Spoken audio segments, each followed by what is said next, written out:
सकाळ सकाळच ना एक ग्लास मारला डिटॉक्स ड्रिंकचा बरं का, नाहीतर तुम्हाला दुसरं काहीतरी वाटायचं.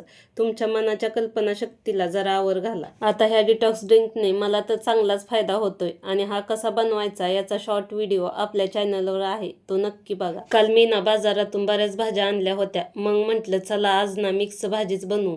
त्यासाठीच ना सगळ्या भाज्या निवडून घेतल्या आणि कांदा टोमॅटो पण चिरून घेतला. आता एकीकडे सर्व भाज्या वाफलायला टाकल्या आणि दुसरीकडे फोडणी देऊन कांदा टोमॅटो परतून घेतला आणि मस्त अशी मिक्स भाजी तयार केली. आता वेगवेगळ्या भाज्या असल्यामुळे ना ही भाजी खायला पण ना टेस्टीच लागते. लागलीच नाश्त्यासाठी आणि दुपारच्या जेवणासाठी चपात्या पण बनवून घेतल्या. नाश्ता करून घेतला आणि घरातली सगळी कामं पण पटपट आवरून घेतली आणि निघालो तनुषला घेऊन वॅक्सिनेशनसाठी. आणि आमच्या छोट्या साहेबांना आज खांद्यावर बसायचं होतं. मग काय छोटे साहेब मोठ्या साहेबांच्या खांद्यावर आणि आमची स्वारी क्लब हाऊसकडे. कारण की ना क्लब हाऊसमध्ये सॅटर्डेला वॅक्सिनेशन कॅम्प असतो आणि तनुषला ना 5 इयर कंप्लीट झाल्यानंतरचं वॅक्सिन द्यायचं होतं. तसं तर तनुष काय घाबरला नाही आणि रडला तर अजिबातच नाही वॅक्सिन देताना. माझ्या मैत्रिणीने ना गावावरून आणलेला भाजीचा वानवळा मला दिला होता.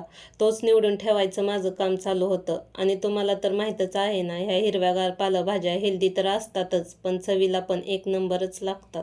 तनुषला ना सकाळी दिलेल्या इंजेक्शनचा इफेक्ट आता रात्री जाणवायला लागला होता. दिवसभर तर चांगला खेळत होता, पण आता मात्र चांगलाच तापला होता. मग काय त्याला थोडं खाऊ घातलं आणि औषध पाजून मांडीवर घेतलं होतं. आणि आपली ही मुलं आजारी पडली ना की आपलं पण मन कशात लागत नाही.